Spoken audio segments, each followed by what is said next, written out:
Veja bem, a atividade açucareira criou toda uma estrutura social aqui, e vamos já falar da sociedade também nessa nossa revisão.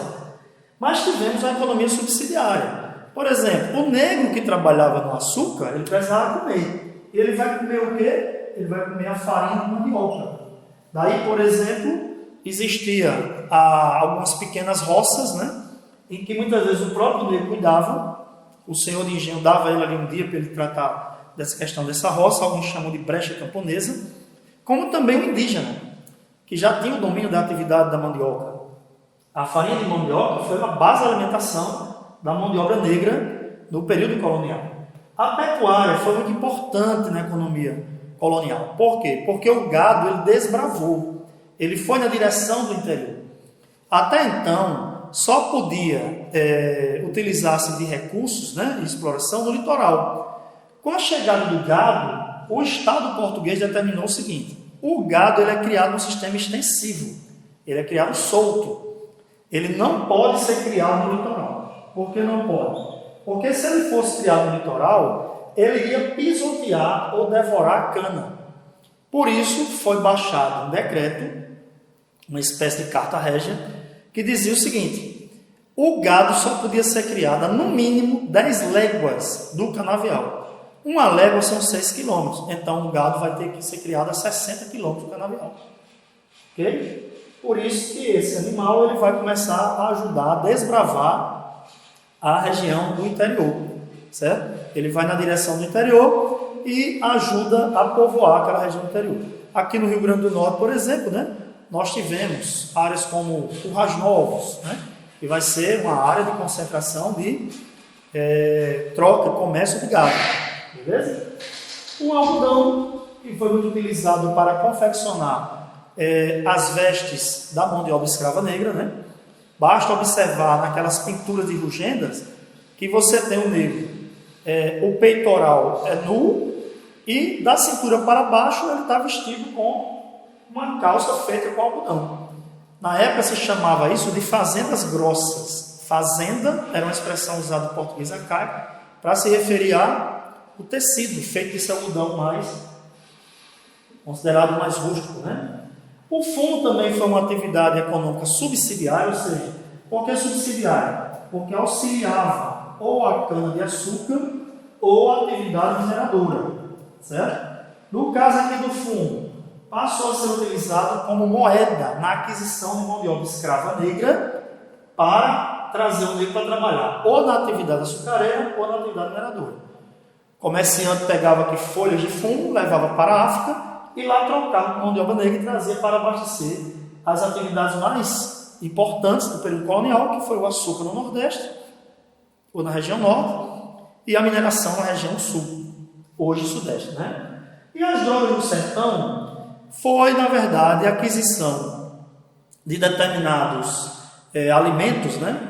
Que traz, assim, sabores exóticos diferentes. Por exemplo, o guaraná da Amazônia, né? A pimenta do reino, certo? A baunilha, o cacau, e foi conseguida graças à mão de obra indígena. Aí aqui já tem a ver com as missões jesuíticas. Os padres jesuítas, né? Eles entraram naquela região do norte e passaram a utilizar a catequese.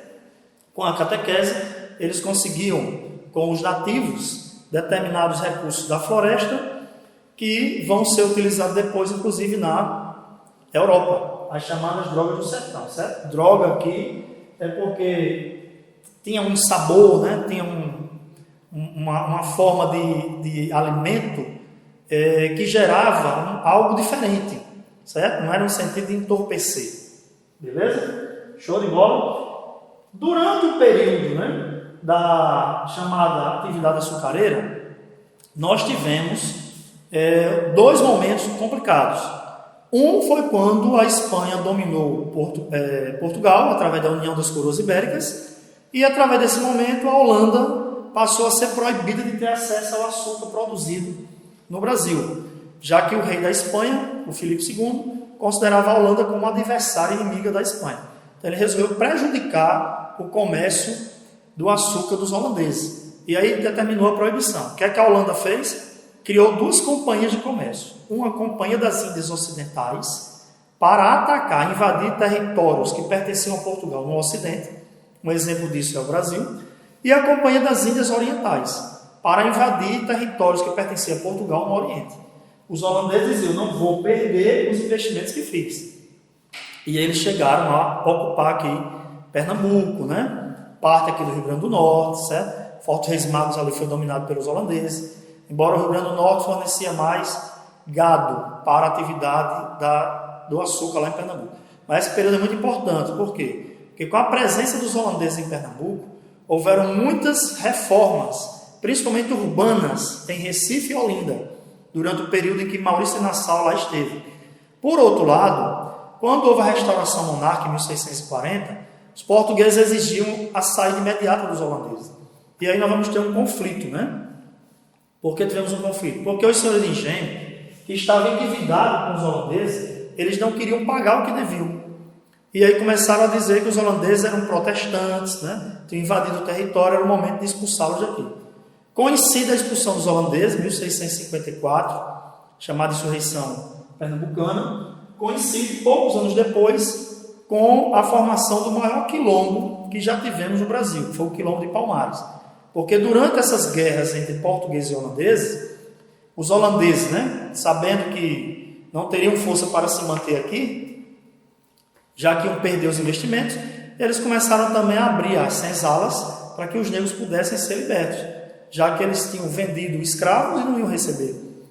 Então, esses negros eles começam a fugir, muitos se rebelam, quilombolas que saíam de um engenho invadiam outro para libertar negros que estavam escravizados naquele outro engenho, e isso ajudou a formar o quilombo de Palmares, entre Pernambuco e Alagoas atualmente, né? Que foi o maior quilombo, foi a maior revolta que tivemos dentro do período da atividade açucareira no Brasil. Colônia, beleza? Mas as entradas em bandeiras acontecem ali na metade do século XVII, foi muito importante também na expansão territorial, assim como o gado. Os bandeirantes, eles iam em busca de ouro, mas se eles encontrassem índios, eles também prendiam índios e vendiam índios como escravos. Lembre que a área dominada pela Espanha escravizava o índio. É a chamada bandeira de apresamento. Prendia e vendia o índio como escravo. Muitos bandeirantes, diante da questão do quilombo de Palmares, começaram a ser contratados por senhor de engenho. É a chamada bandeira de sertanismo de contrato. Eu sou contratado para entrar no sertão, né, porque a ideia era litoral e sertão, para pegar o negro que fugiu do engenho e trazê-lo de volta para o engenho. Certo? Inclusive é Domingos Jorge Velho, um bandeirante, que vai destruir o quilombo de Palmares. Mas o principal objetivo das bandeiras era o ouro, era encontrar ouro. E aí nós temos a bandeira de prospecção, falamos também com vocês em sala de aula sobre isso, né? Que é a bandeira de extração de ouro. Foi muito importante, porque essa turma adentrou no interior do Brasil, a região hoje chamada de Minas Gerais, Goiás, Mato Grosso, recebeu a presença dessa turma, que passou a utilizar a extração metálica ali. Os paulistas, por exemplo, né, São Paulo, tem no bandeirante uma espécie de herói. Por quê? Porque dá ao bandeirante a identidade que ele teve coragem de adentrar no interior e não só explorar a riqueza, como desbravar novas áreas. Né? É tanto que o símbolo de São Paulo é o bandeirante, né? O bandeirantismo. A atividade mineradora é considerada, assim como a açucareira, uma atividade muito importante da nossa economia colonial. Tá certo? Porque lembre que durante aquele período da Idade Moderna, o critério de riqueza de uma nação era o entesouramento. Quanto mais metais preciosos você tinha, mais riqueza você podia expressar. Por isso que Portugal voltou todas as atenções para cá. É aí que o Nordeste e o Norte começam a perder importância. A atividade açucareira ela começou a entrar no processo de crise quando os holandeses são expulsos daqui, porque eles vão para as Antilhas, na América Central, lá eles começam a produzir açúcar e a vender esse açúcar no mercado internacional. O nosso açúcar começou a ficar em segundo plano, certo? Até porque Portugal, né, coincidiu também com o período em que começam a aparecer as primeiras jazidas de ouro. Portugal vai dar atenção para cá. Então o Nordeste começou a perder importância. O Sudeste, ou o Sul, começou a ganhar muita força a partir da mineração. Mineração, café e indústria. Desde a mineração que o centro do poder político do Brasil está na região sudeste. Então, na mineração, extração de ouro e diamante, né? Importante é ter os impostos. Por quê? Você extrai o ouro, já tinha que pagar 20% do ouro extraído para a Intendência das Minas, que era um órgão que foi criado aqui para fiscalizar a extração do ouro. Tinha contrabando, George. O que é que o Estado português fez? Criou as casas de fundição. O ouro só vai poder ser comercializado em barrinhas, que é uma forma de tentar controlar a possibilidade de contrabando. A finta, 1.500 quilos de ouro por ano, por região, era pago à Intendência das Minas, todos os mineradores tinham que colaborar, e caso os mineradores deixassem de pagar o quinto e a finta, principalmente o quinto, né, tinham outros impostos, captação, pedágio, ele perdia os bens que tinha. Isso era chamado de derrama. É aquilo que nós vamos ter na mineração as revoltas acontecendo, certo? Como a revolta de Vila Rica, depois em Confidência Mineira, né? Por causa da derrama, porque você tomava os bens que o minerador tinha, e se ele reclamava, se ele contestava o Estado, ele poderia ser preso, inclusive condenado à morte, beleza? Para finalizar esse primeiro momentozinho, essa primeira aulinha de revisão com vocês, os aspectos sociais, que não esqueçam. 2 fatores são muito importantes nesse período colonial. Primeiro, por que é que a mão de obra indígena foi substituída pela mão de obra do negro? Porque o negro gerava lucro através do tráfico. O negro era uma mercadoria, né? Você pegava essa mão de obra na África barata e vendia aqui. Então, por isso a necessidade de substituir a mão de obra do índio pela mão de obra negra. O Estado português vai ganhar muito com isso. É tanto que vai chegar um momento que a Inglaterra, querendo vender seus produtos aqui no Brasil, vai começar a pressionar por fim da escravidão, e Portugal, ou depois o próprio Estado brasileiro, né, com a herança portuguesa, vai relutar para acabar com a escravidão. E o outro aspecto importante, a sociedade colonial é patriarcal. Era o homem quem dominava, né? Inclusive, toda a sociedade estava nas mãos da lógica e do intuito machista e patriarcal. É tanto que aqui você via, a sinhá era tida como uma propriedade do seu marido, né? O senhor de engenho é como se ele fosse dono da sua esposa, como era dono também dos filhos. A filha, muitas vezes, o casamento era arranjado, porque tem a ver com a questão de juntar as posses, né? A riqueza. E o escravo era tido como um animal inanimado, que só podia tomar alguma atitude de acordo com os interesses e a ordem do seu senhor. Sociedade, no caso da atividade açucareira, bipolar, para muitos pesquisadores, né? Senhor de engenho escravo, não tinha mobilidade. Na sociedade mineradora, nós vamos ter mobilidade social. Inclusive, eu disse para vocês em sala de aula, o negro vai conseguir até a alforria, ganhar a sua liberdade na atividade mineradora, porque era uma sociedade pautada pela lógica urbana e comercial, e não a lógica rural, como era a atividade açucareira. Beleza? Então, nesse primeiro momento, é importante dar uma relembradazinha nesses aspectos.